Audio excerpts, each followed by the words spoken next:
hopefully by now you can see the little icon to say that the session is being recording. Hi everyone, and thank you so much for joining me today.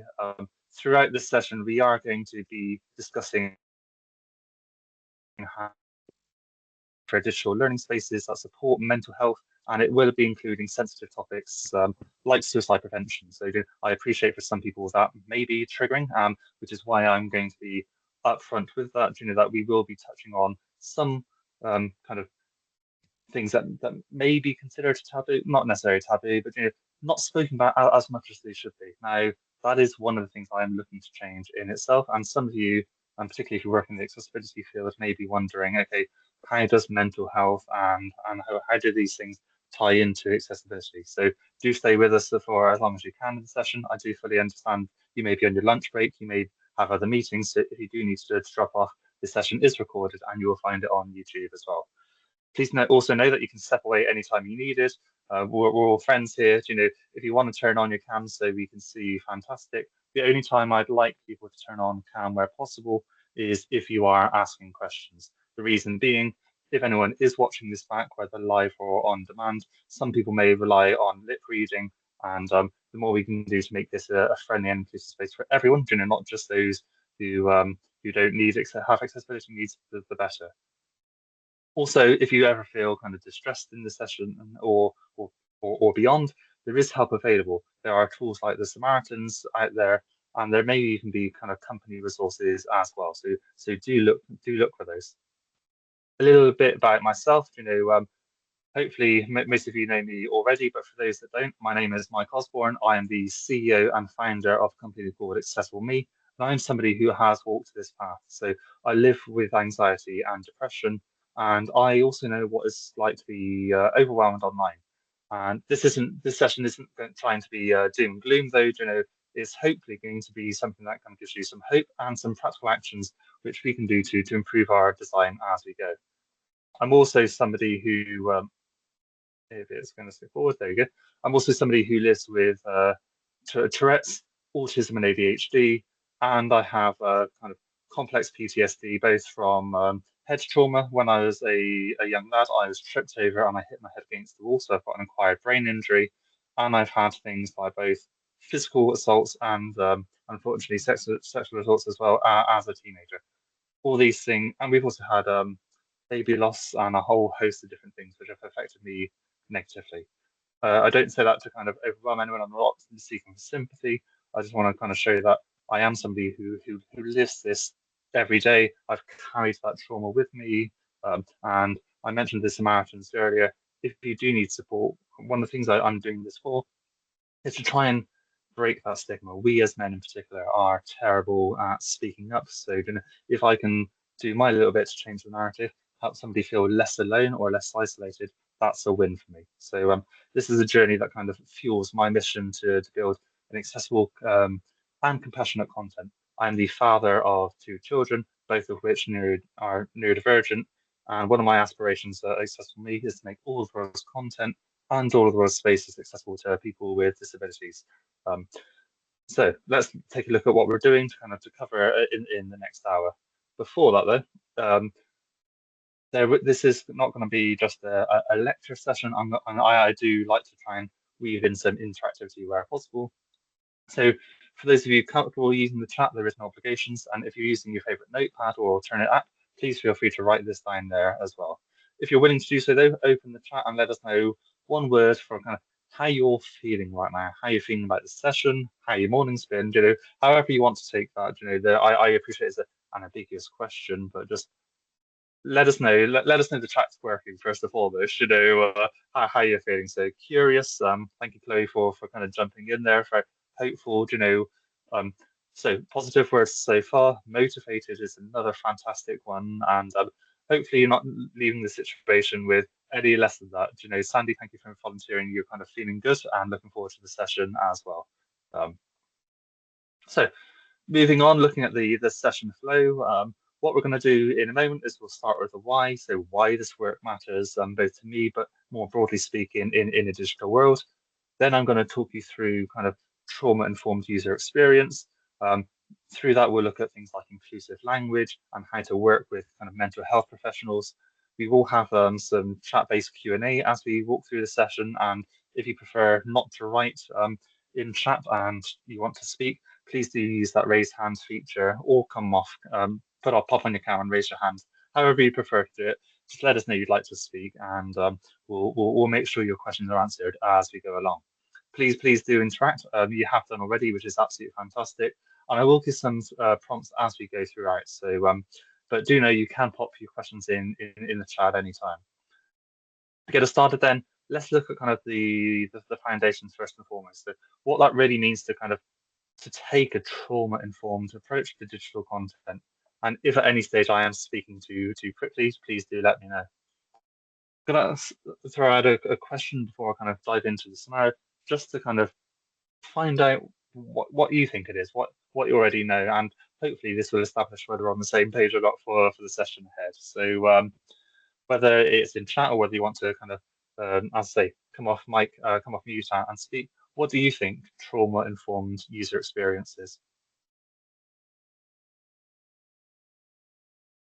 Just going to open chat while I do that, just see if anyone does want to volunteer.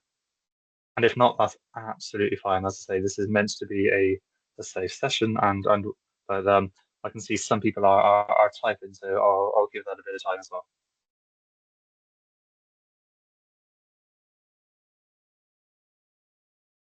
As we go along, the crux of it is, and I'm still keen to hear from you as well.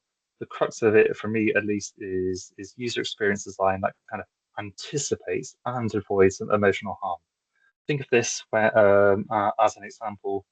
You're completing a form or a survey, and quite often there may be mandatory questions, so questions that you don't have to that you kind of don't have to answer. So it may be things like gender, it may be orientation, it may talk through things about things from the past. Now, a while ago, just as a kind of, I know this is a digital session, but just to kind of talk about an offline example, a while ago we took part in a UK crime survey. I had an individual come to my house to speak to me through my questions, and for the most part, they ran me through the questions, and I had to kind of say A, B, or C, the question I felt most comfortable with.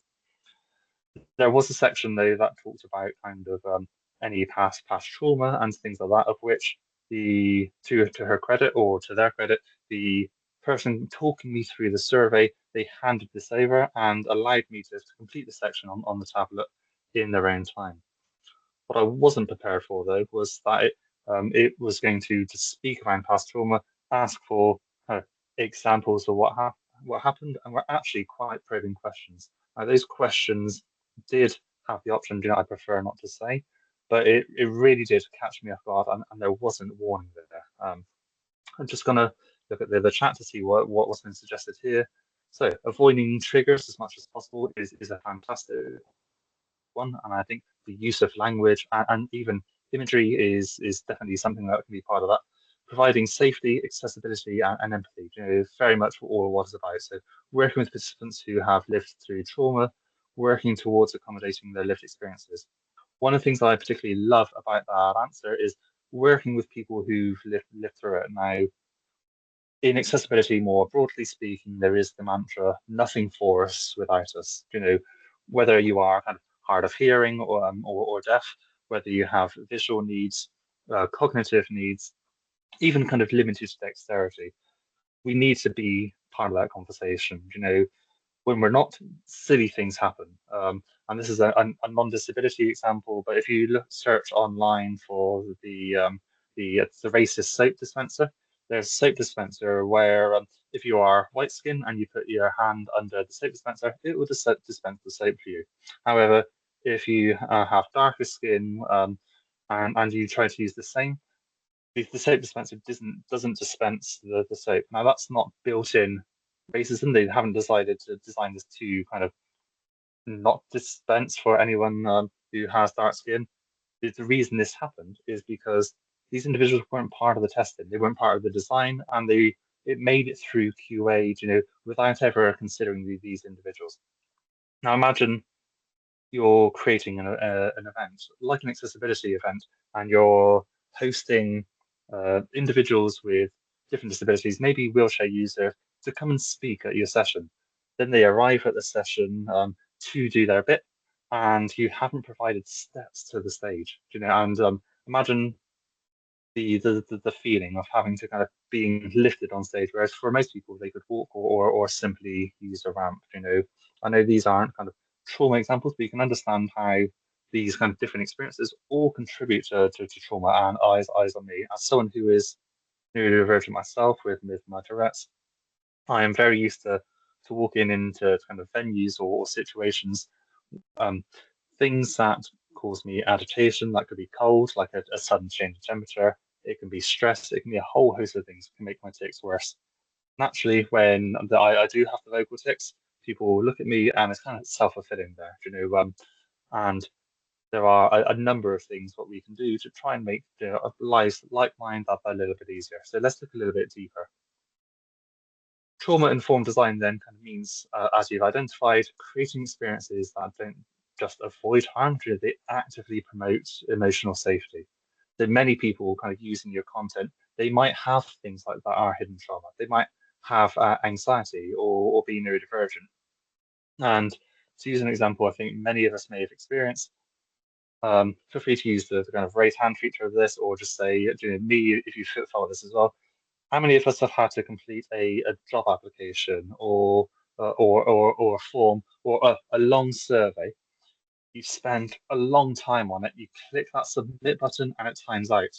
And that panic, of has it saved my work? Especially when you kind of do a refresh or anything else and you kind of discover, no, it hasn't saved. So all that work I have put in, has suddenly gone. Now, a simple kind of trauma-informed design might say, please, during this session, this app does time out.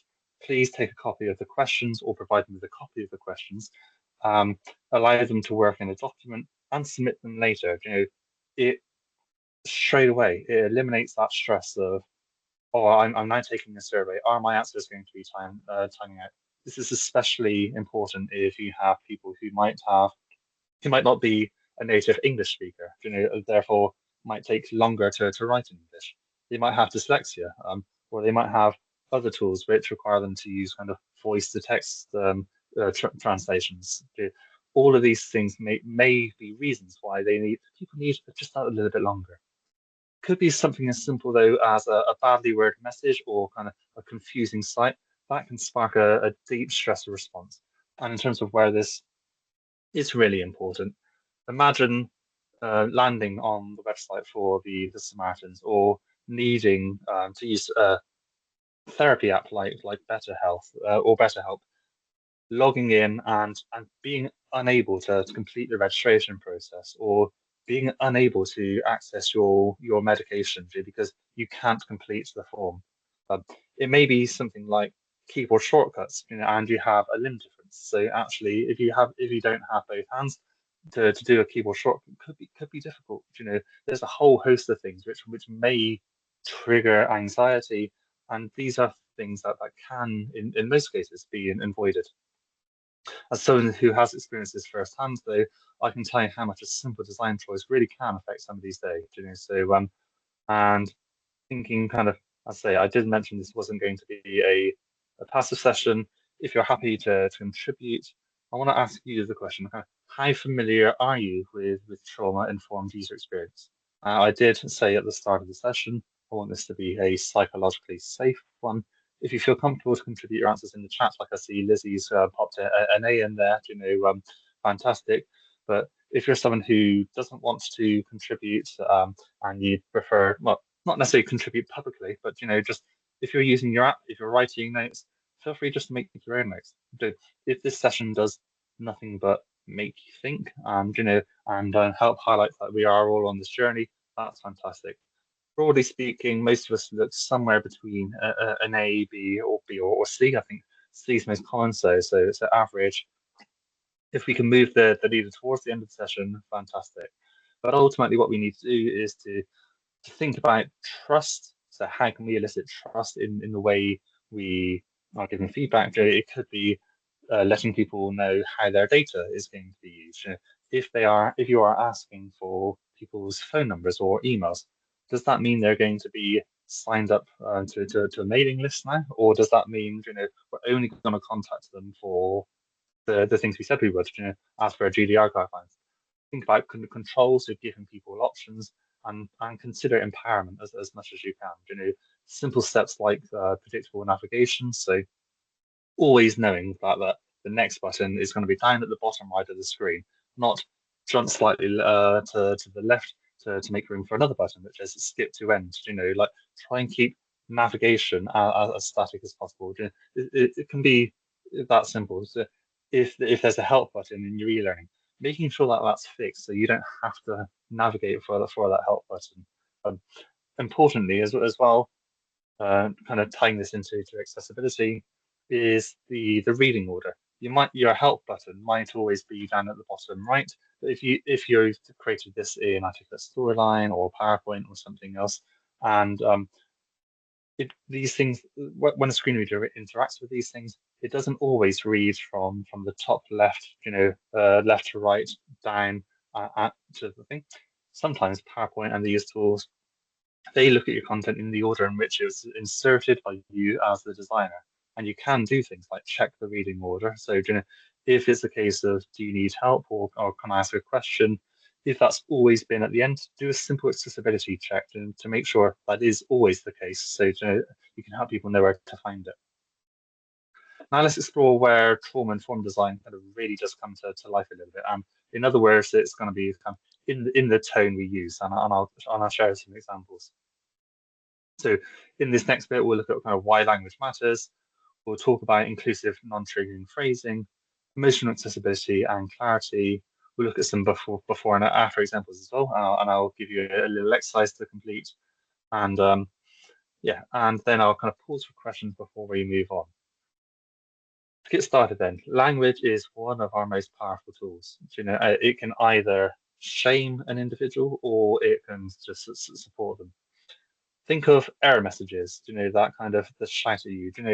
You've created you've created or you've undergone the e-learning and you've completed the quiz and it says wrong or incorrect, versus something slightly more gentle, that's not quite right, or the correct answer is, and here's the reasoning. There are ways that we can make our feedback less shameful to make people feel less attacked. It could be something as simple as, the use of caps or small caps, these things that look like shouting messages, or things that have, the big warning triangle, the yellow triangle with the black exclamation mark. Any of those things may make you kind of, they're scary in day-to-day traffic or these alerts.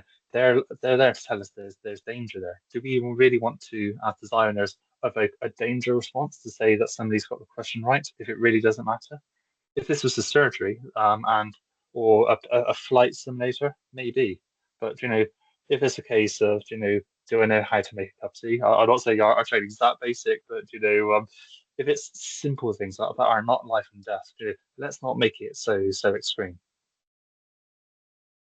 Think of another thing we can do is to think about what we say, how we say it, and whether or not that affects someone, whether it can make them feel safe to keep on going. So it could be something like, thank you for your honesty or honesty, openness, and transparency so far. Would you like to end this session here? We do have a few more questions. If you prefer to skip to the end of the survey, you can absolutely do so. Click here now. Or if you feel safe, click the I'd like to keep going session. Give people that option. If you're designing surveys, then a fantastic way to do it might be to include that kind of net promoter score question nice and early, because that's the one that your marketeers are going to be happy with. And everything else, the questions around how did you find me as a trainer? How did you find the pace of the session? All those things which, granted, matter, but they are not life or death to your organization. Would somebody recommend, did you have an accessibility need that wasn't met? There are things that you can move into These are the must-have questions, and there are things you can also move into the not nice to have. Even something as simple as a contact form can make a difference here. If you're asking somebody's name, for somebody's name, so first name, surname, fairly standard, email, fairly standard, and telephone number. How many times do we see those as required fields? Now imagine I am deaf or hard of hearing. I see that telephone number question and I panic. I panic because I this if this company if there's no note to let them know that I can't hear, and I need to rely on other software, or simply join a video call where I could lip read or have captions. If we're not letting people know the options that are available to them, we create fear, we can create anxiety, whereas just simply providing an accessibility menu to say, what best practice in this case, I would say make the name or first name at least mandatory, make the email mandatory, but don't make the phone number mandatory. Also in the survey as well, you can drop a note, do you have any accessibility needs? Or simply say, what is your preferred format? That way you're not asking them to volunteer if they have an accessibility need and fear discrimination. If you ask somebody's preferred format, that might be, I prefer to be communicated by post, email, telephone call, or video call. If somebody selects the video call, they're not having to share, oh, I prefer the video call because I rely on lip reading. You're just giving people an option. It's safe.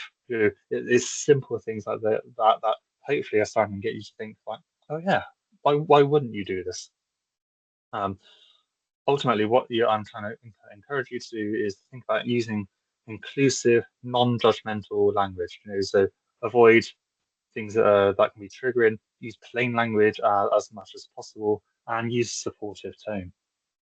In terms of plain language, there are some apps you can use. So if you pop onto Google and look at things like the Flesch Kincaid score, one of the things you can do is say, okay, I want to set my writing to a reading age of somebody who might be roughly 12 years old. It's setting the bar nice and low, and that way, if somebody has dyslexia, if they might be a non-native English speaker, hopefully they can follow along. They can further follow along if you don't have these kind of text-heavy slides, but you have icons which support what you're saying. So, it might be the flag to change language. It might be a question mark, which indicates, hey, I can ask a question.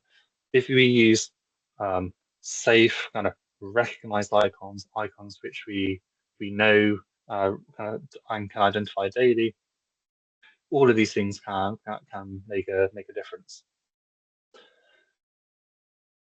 I'm going to make this interactive again in a moment. So ultimately, to kind of just throw a question out, what is one word that you would want your users to feel about reading your content? Whether that's kind of a blog, whether that's a reading your website content, to kind of to book your services. Seen is a fantastic question, as is welcome. I'm gonna so welcome is fantastic, and to pick on both of those, both welcome and seen. Some of you, if you work in the trusting is a great one as well. Friendly, safe, and compared. Some of you may, if you work in the accessibility space, might be familiar with the terms D&I, diversity and inclusion, or maybe DEI, diversity, equity, inclusion. When we do accessibility consulting at Accessible Me, one of the things we try and do is to try and create that kind of safe space and move them towards diversity, equity, inclusion, and belonging. DEIB. One of the reasons for that, coming back to your points around seen and welcome, is you could meet all of the WCAG criteria, WCAG as in Web Content Accessibility Guidelines. You could hit every single one of those, including the AAA, and believe me, that is difficult to do, and still have a non-inclusive content. You may wonder how. Well, a couple of examples. You might still use gendered language. You might do things use in your imagery. If how often do we look at the marketing on websites, particularly the About Us page, and everyone looks like they are roughly the age of about 18 to 30. There's no one with silver hair, even if this is who it's designed for. There's no one of the Asian population, nobody with noticeable limb differences, nobody with skin conditions such as vitiligo, and for those of you who follow me on LinkedIn, you might have seen I use AI and things to bring old cartoons to life, things like the snowy day scenario. And when I'm briefing these tools, I'm actually factoring into my AI prompts, to kind of consider inclusion, not not to kind of to force it to, but to consider including people with skin conditions like vitiligo, like limb differences. They don't have to be the focus of the story. They're not the focus of the image, but these people exist. Just being seen much is a noticeable bit. If you complete an application and you go on the job website and everyone looks like an older white male, there's nobody with a hijab, a headscarf. There's nobody with a turban or a limb difference, or it could be kind of moles on skin. It could be a physical disfigurement, like a noticeable cleft palate scar. If there's nobody that looks like you on the image, on your imagery or the words you're using, this could create a problem. It could stop you getting valuable customers. It could also mean that you don't get the quality employee or the quality kind of applicant you were hoping to get. Let's do a mini activity then. So you've already volunteered how you would to kind of contribute to this. Oh, I have frozen on screen. If I have frozen for anyone else, please do let me know. I can see Sandy has come back, so hopefully I am not frozen for anyone else. What I might do is I might just pop on closed captions if I can see them myself, because if I can see that they are there, hopefully it looks like they are. Okay, so imagine a scenario where you can rewrite or consider the phrase users must complete all fields before submitting. How might you kind of complete this, Drew, as a scenario, Drew? What might what might you do, to make this feel less intimidating? You might pick up on the word users, for example, and say you, make the individual feel like they're spoken for. In terms of all fields, if I've used the phone number as a required field example, it might be another thing you might do. So please complete the form, then press submit. Fantastic, and if it's a long form, you may consider letting people know roughly how long this is going to take. On average, it takes people 2 minutes. It might be you might tell people, hey, you're on question 2 of 10. You know, it might help somebody who feels fatigued. Like there's nothing worse than starting a survey, getting about 8 questions in, going, this feels long. When is this going to end? You've already invested a lot of time to kind of get to the stage you have, yet you don't know how long there is to the finish. Just simply letting people know, thank you. You've completed, 80% of the way. You have a little bar which shows people's progress to let them know they are edging ever closer to the end. All of these things may be fantastic. So just to read some more of your examples, please fill in the information we're asking for, then click on the submit button. I'm delighted to see that nobody has kind of said click the red button or anything else, which is great. Please include all necessary information below so we can personalize this journey. If you did that one, I may put a small asterisk to say, anything marked with an asterisk or highlighted is denoted a required field, just to be explicitly clear on what that looks like. Please complete all forms where possible. That's a great one. Given the estimate is great. So yeah, just to give you some examples. Please fill in all required fields is simple, has a respectful tone. If people don't, you might say, we noticed a few things missing. You complete the highlighted areas to move on. You're not saying that kind of red error text or say error. You're actually saying complete the highlight text, and with that, I would consider boxing or some friendly effect. It's friendly, it's a collaborative tone.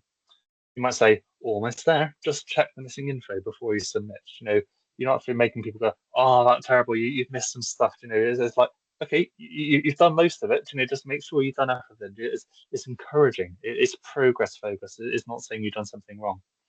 You might use things like, looks like a few bits are missing. No rush, just take your time and we'll be ready when you are, particularly if this is a phone conversation. Oh, I'll show my age there. If it's my daughter, she'd got a phone conversation. Oh, that's by and by. Yeah, it may be you're nearly done, just fill out the last few fields, or please review the film. All sections need to be filled out before you can submit. It's direct, but it's still polite. It's not blaming, and so thank you for contributing. And even with thoughtful wording, though, we're not experts in mental health. So I would say, how can we bring then the right people into the process? So we don't need to be psychologists to do this well. You've had a go. It might be something you've done before. It might be something you've never done before, but you've had a go. But we do know, even if you're not a psychologist, we kind of need to know when to bring it in or when to work with them. Just like we consult people who are blind and have low vision for screen reader testing here at Accessible Me, we should involve kind of mental health experts to say when content could affect somebody's emotions deeply. I had feedback on the first iteration of the tell us about your accessibility needs or kind of a barriers to inclusion survey.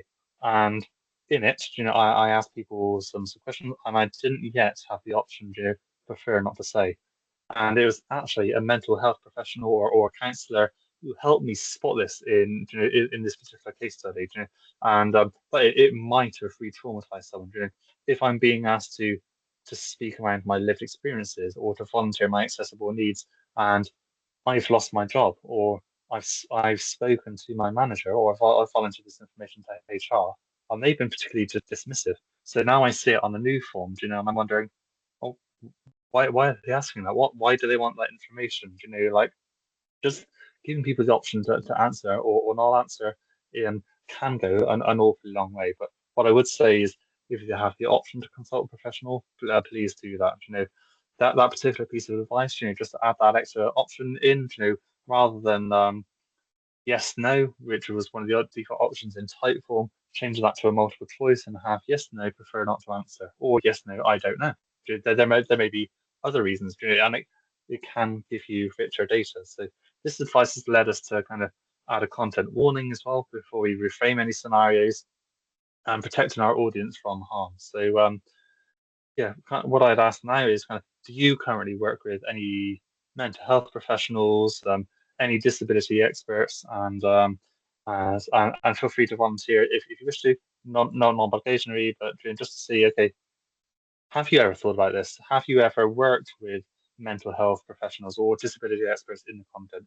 It might be you're starting your journey. No, never, and that's fine. By being on the webinar today, you are taking steps. So you might say B, so yeah, you sometimes done it, but it might be inconsistent. And you might say, yeah, this is part of what we do. So I've joined the webinar and I'm sitting back all comfortable because things are great this end. Like wherever you are on that journey, I can see a lot of you, are fantastic. Well done, Lizzie, to kind of for doing this as standard. But if you haven't done it yet and you're thinking about doing it, this is all fantastic. Jake, I can see you're the expert because of your life experiences, but you're working with other professionals as well. Again, fantastic. At Accessible Me, those of you who have been on prior Inclusive Insights webinars, particularly our roundtable discussions, you'll have noticed I've had other people with ADHD. Some of those have been white men my age, but just because I have ADHD doesn't mean I'm an authority on every single other person with ADHD's experience. Much like the autism, autism isn't a scale of kind of not very autistic to autistic. It's a scale on different areas from kind of introverted to extroverted, special interests, ability to have conversation. I prefer a need for structure and routine. All of us have a slightly uh, different kind of stance on that spectrum, which is why I describe it as personally as not neuro spicy, but a neurodivergent cocktail. Some of us love strong cocktails, some of us have a lighter one, but we're all there on that journey. But let's kind of pause here at this stage. I know you've been kind of posting some fantastic thoughts and questions already, but does anybody have any questions at this stage? And if not, we will move on to kind of looking at language and tone. Just having a quick eye on the chat as well. So having an internal neurodiversity network as part of the EDI networks is that you consult with on a lot of projects is fantastic. So kudos, Kat. I'm glad to see that these things are there. Again, one word of warning, not to you specifically, but kind of organizations as more broadly. Some organizations I've had who said to me, yeah, we've got a dedicated person, right? We've created a role. We've got somebody who looks after the accessibility in our organization. And I might say to them, okay, that's fantastic. What happens when they're sick? What happens if they leave the business? Or what happens if they're simply in a meeting with someone else when that need comes in? We need to stop kind of placing the emphasis on the shoulders of the people who may have the trauma to say, might you be traumatized by any of this? What might it be? But to kind of be proactive. So having investigated, it might be PTSD a little bit. These are some assertions I have. Would you find any of these helpful? It shows that you've done a bit of research. You're not asking people to kind of volunteer all their needs or why they find it traumatic. You're just saying, hey, I've done this research. Here are my findings. Would any of this help you? Anybody could answer that, whether they have PTSD, whether they have a disability or not. So to pick up on the question, would you recommend suggesting how long a task will take? I've heard it should be avoided as it can cause additional stress, but keen to get your perspective. Broadly speaking, I think I would advocate if you can, to say yes, try to include how long it take. You might not necessarily say this should take about 5 minutes. You might give a spectrum, on average, it takes users 5 to 10 minutes. The benefit of doing that though is it allows you to see the size of different tasks. So if I am taking this small survey, and on average takes people 5 to 10 minutes, and this survey takes on average people an hour to complete. I know that the one that takes people on average an hour is probably going to take 4 times as long roughly to complete as the question. Um, but another way you might consider that is not to say, okay, how long will it take, but how many steps there are in the exercise might be a good one. So it could be a survey, and this is how many questions you have to complete the survey. It might be a task. It might be a piece of e-learning. And you might say there are 8 modules, all of which need to be completed before you do it. They take on average this long if you want to include that. But just to let people know, there are this many modules. Each module has a short 5-minute video and a reflection question. You're not kind of making any judgment on how long it'll take people to reflect. You're stating clearly that there is a 5-minute video and a transcript if people want to kind of to do that. But you kind of set an expectation, especially if the format is always the same. So if it's always video, transcript, question, and quiz at the end, you can kind of give people a sense of clarity. Now, please do give me a thumbs up or a thumbs down if I haven't answered that, and I will move on at this stage. And but if I haven't covered it, please do flag that when we get to Q&A shortly. And you're very welcome. So have I skipped a slide? Let me just check. Oh no, so yeah, I can see we kind of got to Q&A a little bit ahead of time actually. So I'm all yours for the next 10 minutes or so. If you do have any further questions, please do ask away. One of the rules we kind of say in Accessible Me is there are no silly questions. Or in other words, the only question that's a silly question is one that's not asked. Because if you've got it, there's a good chance that somebody else will. So I can see Jake is typing, and I will give you some reflections. One of the ones we did have in advance, just to kind of address that, is how can we make sure compliance content feels more human? Now, because it was submitted anonymously, and I'm not going to kind of call out who submitted the question. It is a great question, so just so you're aware, I'll repeat it. How can we make compliance content feel more human? It's a great question.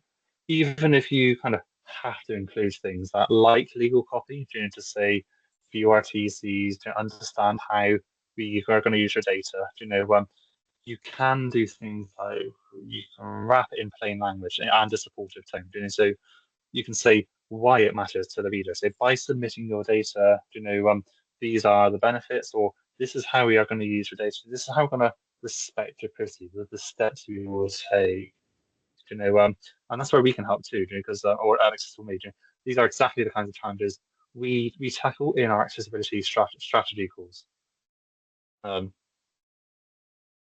the writing seems to have dropped. I know I can see it's going. If you prefer to do so, as I say, please do feel free to raise your hand. Clemmy, I can see the question. Do you have any hints or tips for trauma-informed user experience when you're dealing with difficult topics? So asking people about their mental health and well-being. One of the things I would say, broadly speaking, if it's a company-wide survey, the more you can do to anonymize questions, the better. And I think in in anything, whether it's a webinar like this, if you can poll people in an anonymous way, so they don't have to be seen, um, or if it's an idea, a brainstorming session, by making things anonymous, it doesn't matter whether you're the CEO of the company or you're the janitor. Everyone has an equal say. If you have an upvoting system, the best ideas rise to the top, not the ideas of the most senior person in the room. Nobody is kind of deflecting, and nobody is fearing punishment or kind of consequence of what they're saying. Not always applicable though. Sometimes it might be in a situation where you do know. So asking people about their mental health well-being where you do know the answers. I think one of the things you could do is, if you're using tools like ChatGPT or Gemini or any of these, is to make sure it's a specific part of the brief. So, hey, I'm looking to create a survey that includes these points. Make it explicit. I want it to be a trauma-informed survey. We will cover sensitive topics like, asking people's mental health well-being. Please do ask with sensitivity and respect.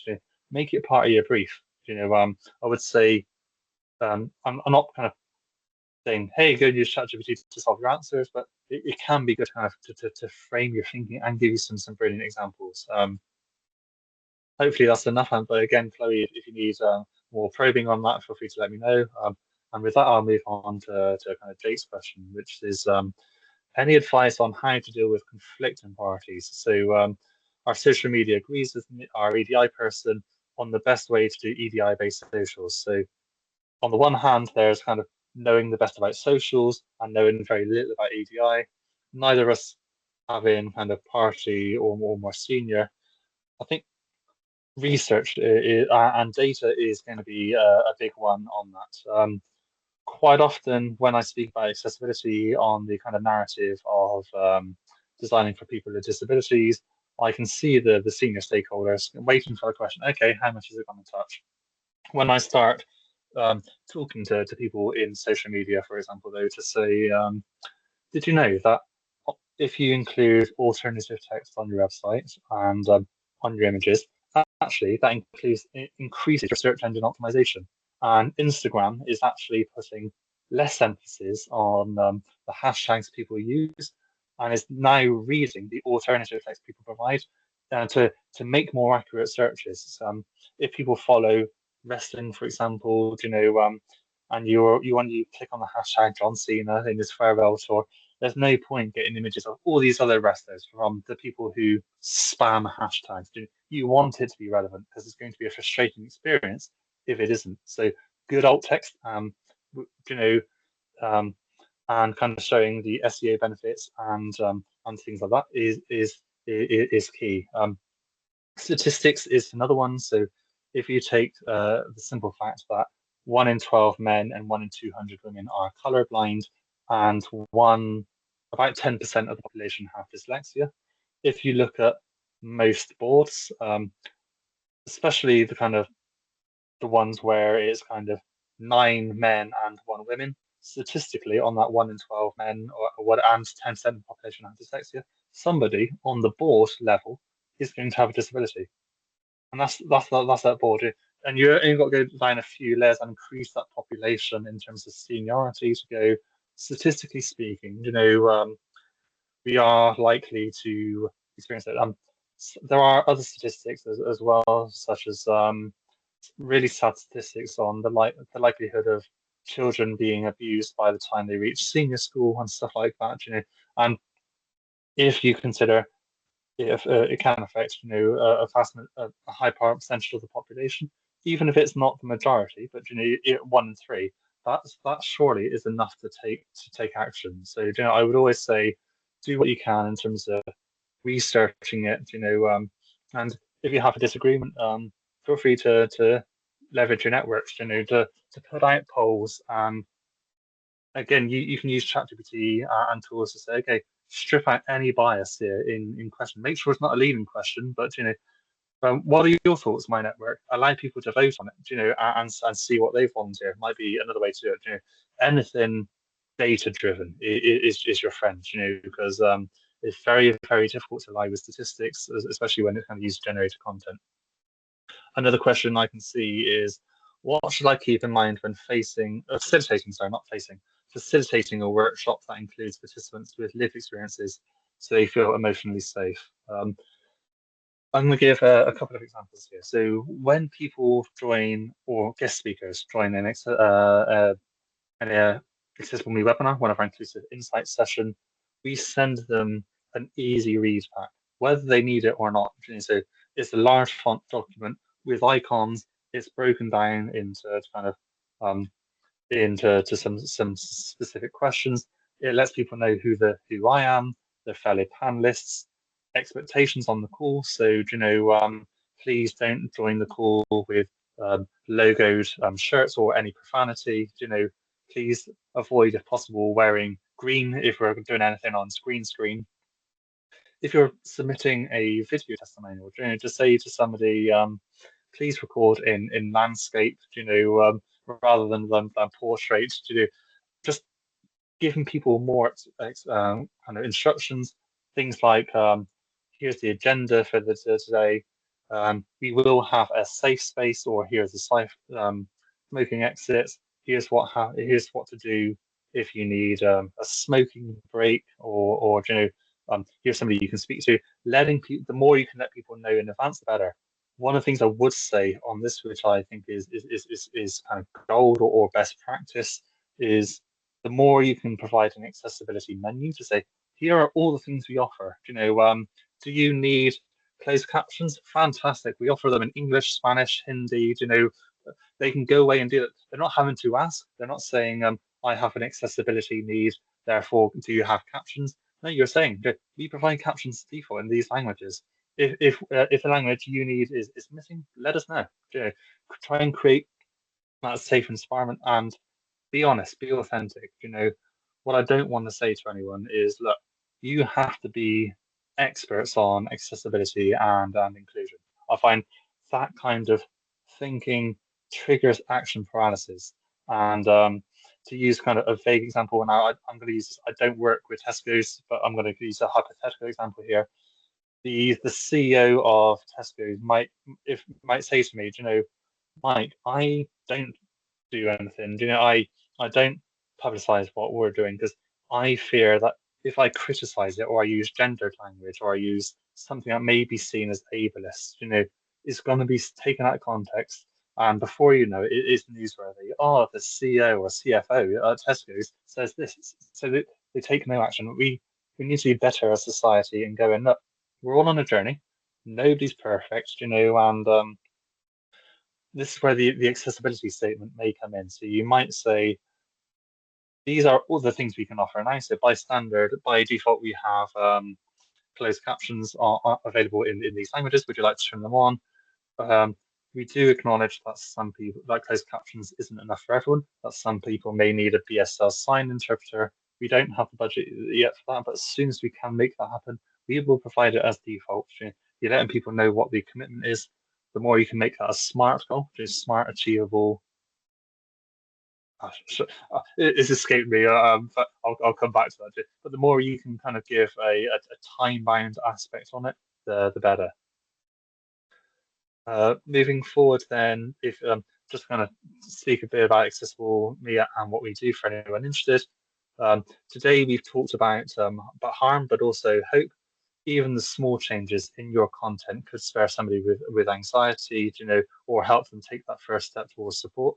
I'm not trying to kind of uh, force anyone into this, but if anyone is ready to start making that change, let's do it together. We do have an understand or kickstart your accessibility campaign. You've got 4 options. You can take a one-on-one journey where we review your content and map your next steps. You might take part in our accessibility themed escape room, and a number of companies are considering this for Christmas as an alternative to golf or archery because it's going to make a meaningful difference. We can take content that you've designed. It might be the form, and we might look at your form, we might look at your website and give you feedback on how trauma informed that is. However that looks, let us know if you want to consider that conversation. For anyone who has held on to the end, what I would say is thank you so much for being part of this journey. It's been an honor to have you stay for the full meeting, to hold this space with you.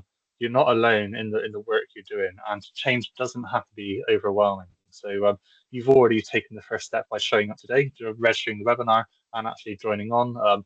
If you're open to it, I'd love you to share in chat what your one word next step may be. But no obligations there. And ultimately, hopefully, whether you are starting your journey and you haven't taken that first step on the ladder, or you're near the top of the ladder and you just need that final push, hopefully, I just want to say you've got this, and if there's anything we can do to help you along, we are absolutely here to do it. So I'm going to kind of pass back at this stage. Thank you everyone for the comments. That it makes sense. I'm glad it's made sense. We do have a couple of minutes left, around 5 minutes to the end of the call, where if you have those questions, keep them coming. If you feel comfortable, as I say, to come on to unmute your mics and have conversation, we can do that, or you can pop it into chat. Really glad to see that it's a helpful session. I'm glad to hear you're more ready to facilitate workshops. One of the things I would say, we do have hackathons here at Accessible Me. So if a workshop is a session of interest to one of your teams, you might take the hackathon on designing accessible learning, or you might take our hackathon on delivering training in an accessible way. Now, the delivering training in an accessible way hackathon is very much geared with we use different personas to say, okay, if you have these personas in a room, how can we adapt our delivery to work to them? It's a great hands-on workshop. Doesn't have to be role play for anyone who fears to. I don't feel comfortable in speaking, but we create safe environments for people to practice, and that's what matters. There's no judgment for anyone get it wrong, because we're all on that journey. We're all learning.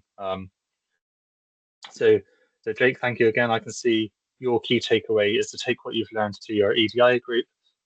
There's been some points that they'll find interesting.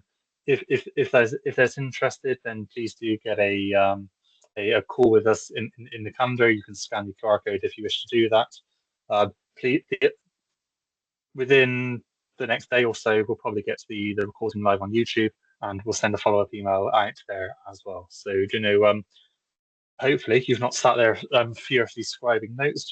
I did attach the deck to the webinar, to the invitation, so you can find the deck there if you want it. You'll find the recording as well, and yeah, we're always open to questions. So if you want to book a kind of no obligation half-hour, 20 to 30-minute meet with us, let's have that conversation and see where it goes. But once again, everyone, thank you so much for joining. It really is appreciated. And with that, I'm going to stop the recording. So take care, everyone. And but I'm not going to end the meeting just yet. So if you do have any final words, then you have a moment to say it. But thank you so much. Take care. Bye bye.